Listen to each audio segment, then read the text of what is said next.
Hello दोस्तों, आज हम देखेंगे कि अकाउंटिंग में जर्नल कैसे बनाते हैं। जनरल जिसमें हमें ज़्यादातर मोस्ट डिफ़िकल्टी होती है मैक्सिमम बच्चों को। आप इस वीडियो को देखने के बाद आपसे मैक्सिमम जर्नल बन जाएंगे इजीली। तो आइए देखते हैं कैसे बनाएंगे जर्नल। दोस्तों, जर्नल बनाने के लिए पहले मैं आपको ये बता देना चाहता हूँ कि अकाउंटिंग के कुछ बेसिक्स प्रिंसिपल याद रखिए, जो आपको कोई भी जर्नल ड्राफ्ट करने में आपको बहुत ज़्यादा हेल्प करेगा। पहला, जैसे कि ये पहला इंक्रीज डिक्रीज,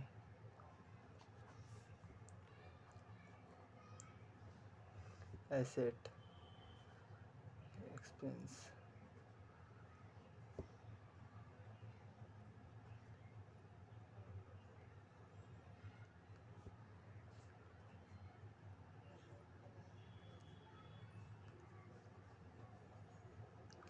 दोस्तों, एसेट जब भी हमें कोई भी एंट्री में हमें ऐसा लग रहा है कि एसेट यानी कि संपत्ति, बिजनेस की अगर संपत्ति बढ़ रही है तो अकाउंट हमेशा डेबिट होगा जनरल एंट्री पास करते में। एक्सपेंस यानी कि खर्चे, बिजनेस के खर्चे अगर कभी भी इंक्रीज होगा तो हमेशा अकाउंट डेबिट होगा। और लायबिलिटी अगर इंक्रीज होगी कभी भी तो अकाउंट क्रेडिट होगा। और इनकम भी, इनकम यानी कि रेवेन्यू, इनकम को दोस्तों रेवेन्यू भी कहते हैं। बिजनेस का रेवेन्यू यानी कि जैसे कि सेल्स होगी, कोई भी ऐसे एंट्री जिससे हमें लग रहा है कि उसकी इनकम बढ़ रही है तो उस केस में भी उसका अकाउंट हमेशा क्रेडिट होगा। कैपिटल यानी कि इन्वेस्टमेंट बिजनेस में कितनी है, तो कभी भी अगर बिजनेस में कैपिटल बढ़ेगी तो हमेशा अकाउंट क्रेडिट होगा। अब इसी का रिवर्स हम कर देंगे, अगर एसेट इंक्रीज हो रहा है तो डेबिट और डिक्रीज होगा तो क्रेडिट। डेबिट है तो क्रेडिट, रिवर्स हो जाएगा सब। क्रेडिट तो डेबिट, क्रेडिट तो डेबिट, क्रेडिट तो डेबिट। दोस्तों, ये देखने में तो ये बस 5 एंट्री है, मगर ये आपको कोई भी जर्नल हेल्प करने में बहुत ज़्यादा हेल्प करेगा। ड्राफ्ट करने में किसी भी जर्नल में बहुत ज़्यादा हेल्प करेगा। जैसे कि पहली journal, Ram started business with capital with cash ₹1,00,000। तो दोस्तों, राम ने बिजनेस स्टार्ट किया 1,00,000 रुपये कैश के साथ। तो दोस्तों, जब उसने बिजनेस स्टार्ट किया तो उसके बिजनेस में कैश 1,00,000 रुपये का आ गया। और साथ ही साथ दोस्तों, हर जनरल एंट्री के 2 इफेक्ट होते हैं। एक, अगर कुछ ना कुछ डेबिट होगा तो कुछ ना कुछ क्रेडिट भी ज़रूर होगा, चाहे कोई सा भी जनरल एंट्री क्यों ना हो। तो जब उसने बिजनेस स्टार्ट किया तो बिजनेस में अगर 1,00,000 का कैश आया तो साथ ही साथ 1,00,000 की बिजनेस की कैपिटल भी तो बढ़ गई। तो कैश क्या, एसेट, बिजनेस का एसेट भी बढ़ेगा तो अकाउंट क्या होगा, डेबिट। तो इसकी जनरल एंट्री बनेगी कैश अकाउंट डेबिट टू, साथ में साथ कैपिटल अकाउंट। दोस्तों, ऊपर हमेशा पहले डेबिट आता है, फिर नीचे वाला जो एक्सपेक्ट होता है उसे क्रेडिट कहते हैं हम। 1,00,000 रुपीज़। तो आप इसकी नरेशन लिख सकते हैं, being Ram started business with cash, इतना सफिशिएंट है। एक और एग्जांपल के तौर पे मैं आपको बताता हूँ। For example, purchase goods for ₹10,000। मान लीजिए बिजनेस में 10,000 का गुड्स मतलब दोस्तों, good purchase, sales, purchase return, sales return, किसी भी बिजनेस में बस बिजनेस की गुड्स की एंट्री के लिए यूज किया जाता है। जब परचेस हमने किया तो एक तरह से हमारे खर्चा है, एक्सपेंस है। तो जब भी एक्सपेंस बढ़ता है तो हमारा अकाउंट क्या होता है, डेबिट। तो इसलिए हम परचेस को क्या करेंगे, डेबिट। और जब यहाँ पे कुछ नहीं बोला, या फिर मैं यहाँ पे ये लिख देता हूँ, purchase goods for 10,000 for cash, यानी कि 10,000 का गुड्स हमने कैश में खरीदा। तो जब हमने गुड्स कैश में खरीदा तो हमारे हाथ से बिजनेस से कैश 10,000 रुपये का चला गया। तो ये देखिए दोस्तों, कैश क्या, एसेट, एसेट बढ़ता है तो डेबिट, एसेट घटता है तो क्रेडिट। तो कैश क्या हो जाएगा, क्रेडिट। तो purchase account debit to cash account, ये हमारी जनरल एंट्री बन गई। इसी का भी दोस्तों आप सेम तरीके से नरेशन लिख सकते हैं, being purchase goods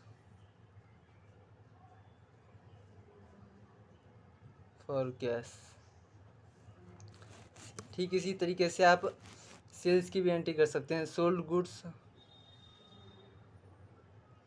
for cash ₹15,000। तो दोस्तों, जब 10,000 का गुड्स बिजनेस से बेच दिया तो आपके पास पैसा आया कैश आया, तो कैश क्या है, एसेट।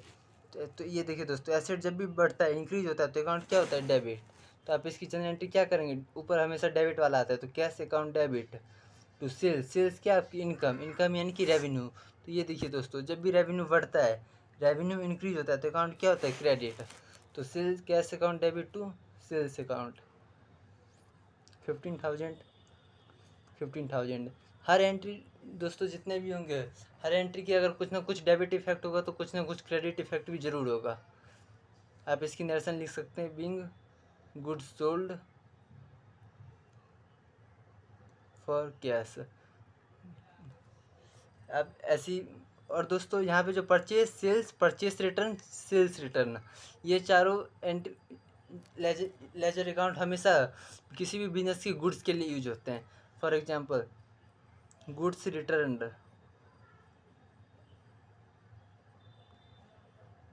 टू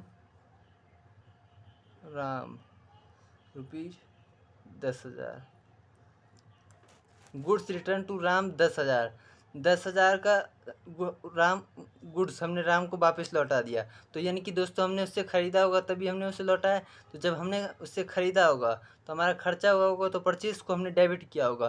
तो अब जब हमने उसे लौटा दिया तो अब हमारा परचेज़ कम हो गया। अब हम जब भी हम लौटाते तो हम उसके लिए एक अलग अकाउंट बनाते हैं, जिसे कहते हैं परचेज़ रिटर्न अकाउंट। तो अब हम परचेज़ रिटर्न अकाउंट को क्रेडिट कर देंगे।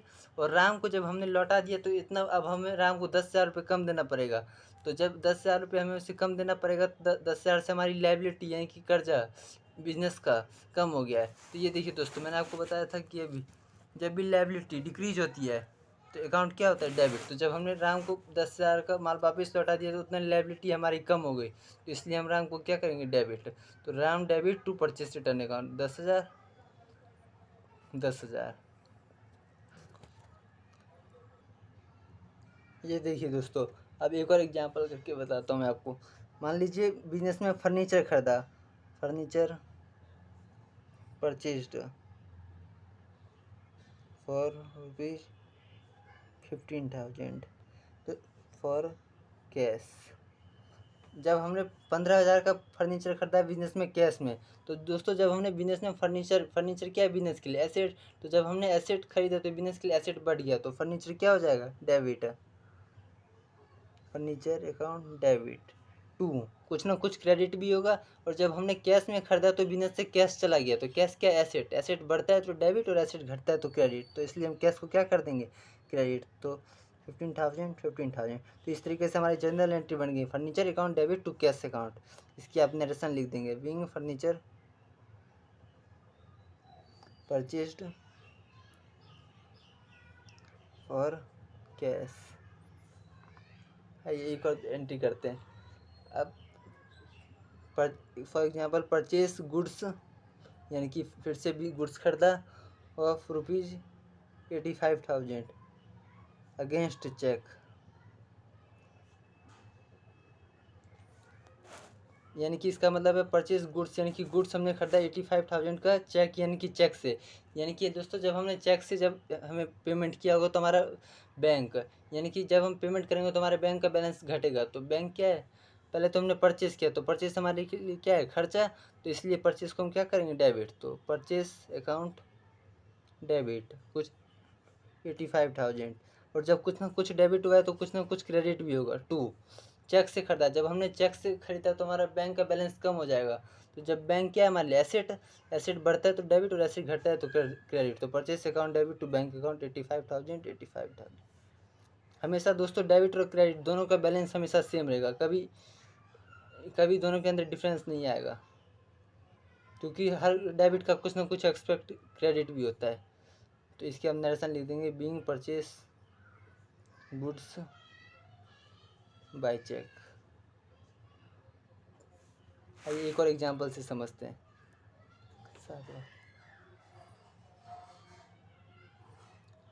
Goods costing ₹7,500 returned to Ramesh. इसका मतलब है गुड्स कॉस्टिंग 7,500, यानी कि 7,500 का गुड्स, 7,500 रुपीज़ का गुड्स हमने रमेश को लौटा दिया। तो दोस्तों जब हम रमेश को कब लौटाएंगे, जब हमने उससे ख़रीदा होगा। तो जब हमने ख़रीदा होगा तो रमेश की हमें उसे पैसे देने पड़ेंगे तो हमारे लिए एक लायबिलिटी बढ़ गई होगी।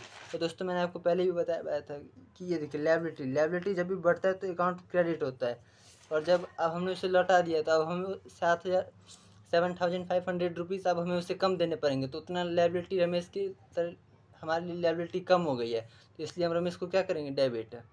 तो रमेश डेबिट। दोस्तों नाम के साथ कभी भी अकाउंट नहीं लगाते हैं। 2 गुड्स कॉस्टिंग, हमने इतने लौटा दिए, यानी कि हमने उससे ख़रीदा होगा, जब ख़रीदा होगा तो हमने परचेस को डेबिट किया होगा। अब जो लौटा रहे तो परचेस रिटर्न तो क्रेडिट करेंगे। 7,500 तो 7,500। इसकी आप नरेशन लिख देंगे, being goods return to Ramesh. ठीक इसी तरीके से अब मैं लिख रहा हूँ goods return by Ram worth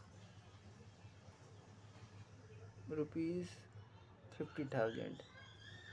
goods return by Ram, यानी कि राम के द्वारा लौटाया गया है, यानी कि हमने उसे बेचा होगा। तो जब हमने उसे बेचा होगा तो हमारे लिए सेल्स यानी कि इनकम बढ़ी होगी, तो हमने सेल्स को क्रेडिट किया होगा। अब जब उसने हमें लौटा दिया तो अब हमारी इनकम कम हो गई। और दोस्तों मैंने आपको पहले ही बताया था कि जब भी हमारी इनकम बढ़ती है तो इनकम यानी कि रेवेन्यू बढ़ता है तो क्रेडिट, और घटता है तो डेबिट। तो जब उसने हमें लौटा दिया तो हमारी इनकम कम हो गई। तो जब हमने उसे बेचा होगा तो सेल्स क्रेडिट क्या होगा। अब जब उसने लौटा दिया तो सेल्स रिटर्न अकाउंट नाम से हम अकाउंट क्रिएट करेंगे, उससे क्या करेंगे, डेबिट। तो सेल्स रिटर्न अकाउंट डेबिट 2। अब जब डेबिट हुआ तो कुछ ना कुछ क्रेडिट भी होगा। जब हमने उसे 50,000 का गुड्स बेचा होगा तो हमारे लिए एक एसेट यानी कि डेटर बढ़ गया होगा। तो हमने राम को डेबिट किया होगा 50,000 से, लेकिन जब उसने हमें अब 50,000 का गुड्स रिटर्न कर दिया तो अब वो हमें 50,000 रुपीज़ कम देगा। तो हमारे लिए एसेट 50,000 रुपीज़ से घट गया है, तो इसलिए हम राम को क्या करेंगे, क्रेडिट 50,000 रुपीज़ से। और इसकी हम नरेशन लिखेंगे, being goods return by Ram. आइए एक और जनरल एंट्री से समझते हैं। Discount allowed to Ram ₹1500। इसकी जनरल, जब हमने डिस्काउंट अलाउ टू राम यानी कि राम को हमने डिस्काउंट अलाउ किया 1500 रुपये से, तो जब हमने उसे डिस्काउंट अलाउ किया तो डिस्काउंट अलाउड हमारे लिए क्या है, खर्चा। तो जब एक्सपेंस बढ़ता है तो हम इससे क्या करेंगे, डेबिट। तो डिस्काउंट अलाउड अकाउंट डेबिट 2। जब हमने राम को 1500 रुपीज़ का डिस्काउंट दिया तो वो हमें 1500 रुपीज़ कम देगा। राम हमारे लिए एसेट है, जब एसेट बढ़ता है तो डेबिट, अब एसेट घटता है तो क्या होगा, क्रेडिट। आई होप दोस्तों आप इस सभी जनरल एंट्री का फ्लो समझ रहे होंगे कि किस तरीके से ये सारे जनरल एंट्री इन 5 रूल से लिंक है।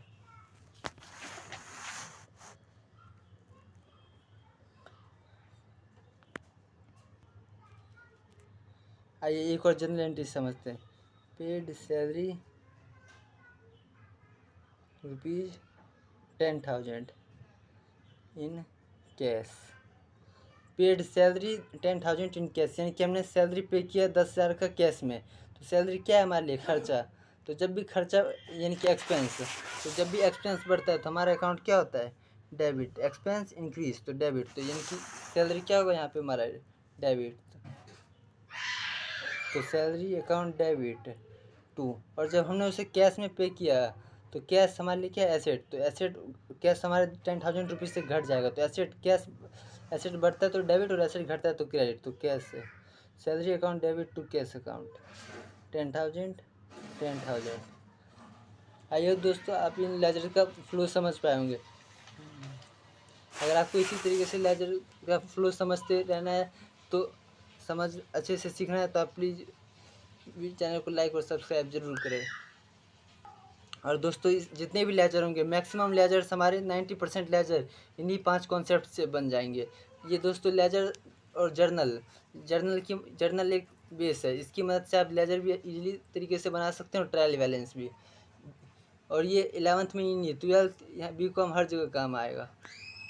Thank you.